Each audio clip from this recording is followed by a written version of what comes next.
नोएडा के एक नामी गिरामी स्कूल में 3.5 साल की बच्ची के साथ कथित डिजिटल रेप का मामला सामने आया है। डिजिटल रेप क्या होता है यह हम आपको वीडियो के आखिर में बताएंगे। पहले पूरा मामला जान लेते हैं।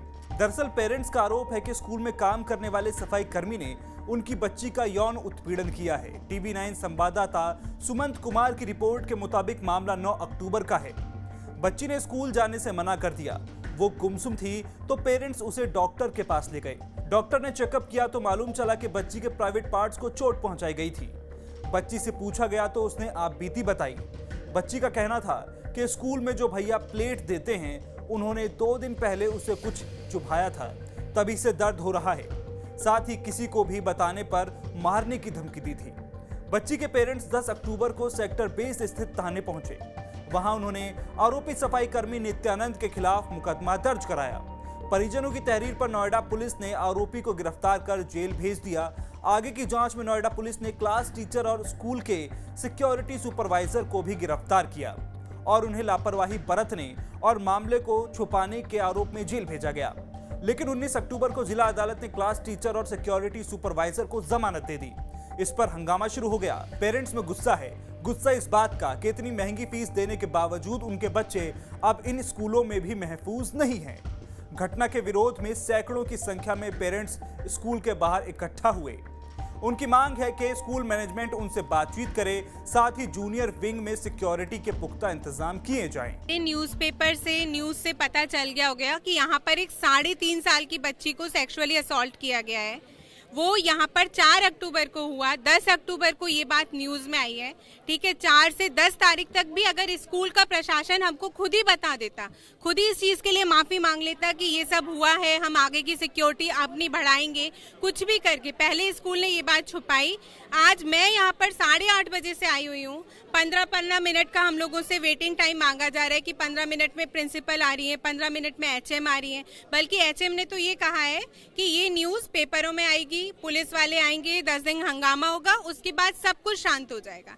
ये यहाँ की एचएम का कहना है। मुझे पता नहीं एचएम के बच्चे हैं कि नहीं है, क्या उनका माइंडसेट है, किस तरीके के इंसान है जिसने इस तरीके से बोला है। बातचीत नहीं हुई है। आज पीटीएम शेड्यूल था, उसको भी कैंसिल कर दिया गया है और हम लोग सब यहाँ इकट्ठा हुए 8:30 बजे से, बट कोई प्रिंसिपल मिलने नहीं आ रही है, ना एचएम मिलने आ रही है। पुलिस आए हुए, सब आए हुए, लेकिन सब कह रहे हैं कि आ रहे हैं 15 मिनट में, बट कोई भी नहीं आ रहा मिलने हम लोगों से।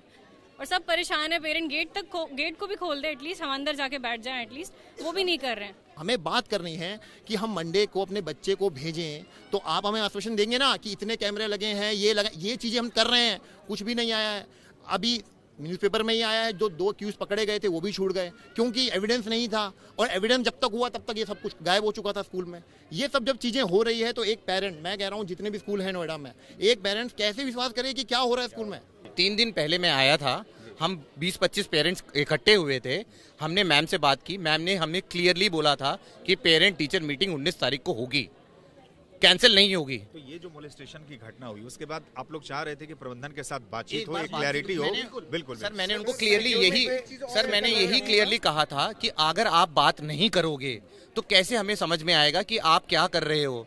हमने क्लियरली यही कहा था। उन्होंने हमसे, और जो डिस्ट्रिक्ट एजुकेशन ऑफिसर हैं वो भी यहाँ पर थे, वो लिखकर भी ले गए थे कि ये करेंगे। उन्होंने क्लियरली कहा था कि सैटरडे को हम पक्का पेरेंट टीचर मीटिंग करेंगे, कैंसिल नहीं होगी। और रात को हमें मैसेज आ जाता है कि पेरेंट टीचर मीटिंग कैंसिल हो गई है। नहीं, अभी तक कोई मुलाकात नहीं हुई। वहाँ नहीं जाते हैं, पुलिस वाले कह रहे हैं कि प्रिंसिपल आउट ऑफ सेशन है। They're sending the message from the name of Preeti Siroi, officiating principal. Why principal is not coming and facing us? क्या प्रॉब्लम क्या है? मेरा बच्चा कोई नर्सरी में पढ़ता है, मेरी बेटी है, मैं कैसे भेज दूँ उसे स्कूल? किस दम पे भेज दूँ? क्या कि ये क्या हुआ है यहाँ पे? किसी को कोई वो नहीं है कि इतना छोटे बच्चा है, उसको क्या पता होगा, क्या बताएगा वो किसी को? फेस करने की हिम्मत नहीं हो रही। क्या गट्स? फिर स्कूल खोल क्यों रखा? बंद कर दो इसे। वहीं इस पूरे मामले पर स्कूल प्रशासन का कहना है कि जांच में पुलिस का पूरा सहयोग कर रहे हैं। बता दें, इससे पहले नोएडा के मॉडर्न स्कूल में भी बच्ची के साथ छेड़खानी की वारदात हुई थी। इसमें नोएडा पुलिस ने एक कंस्ट्रक्शन वर्कर को गिरफ्तार कर जेल भेज दिया था। अब समझते हैं ये डिजिटल रेप आखिर होता क्या है, साथ ही आरोपी को भारतीय न्याय संहिता में दंड का क्या प्रावधान है। कंट्री लॉ फर्म के मुताबिक डिजिटल रेप का नाम अंग्रेजी शब्द डिजिट से लिया गया है, जिसका सीधा संबंध हाथ या पैर की उंगलियों से है। डिजिटल रेप नाम सुनकर पहली बार में ऐसा लगता है कि इसका संबंध डिजिटल गैजेट या वर्चुअल यौन उत्पीड़न से है, लेकिन असल में ऐसा नहीं है। एक जेंडर न्यूट्रल शब्द है और किसी भी प्रकार के पीड़ित या अपराधी पर लागू होता है। डिजिटल बलात्कार में पीड़ित के शरीर में बिना सहमति के कोई अंग या कोई वस्तु डालने का कार्य शामिल है। यह जघन्य कृत्य पीड़ित की निजता, गरिमा और मानसिक शांति का उल्लंघन करता है, जिससे उन्हें आघात पहुंचता है। आसान भाषा में कहें तो डिजिटल रेप का मतलब है बिना इजाजत किसी के प्राइवेट पार्ट के साथ अपने हाथों की उंगलियों या पैरों के अंगूठे से पेनिट्रेशन करना। निर्भया मामले के बाद डिजिटल रेप शब्द सबसे पहले सुनने को मिला।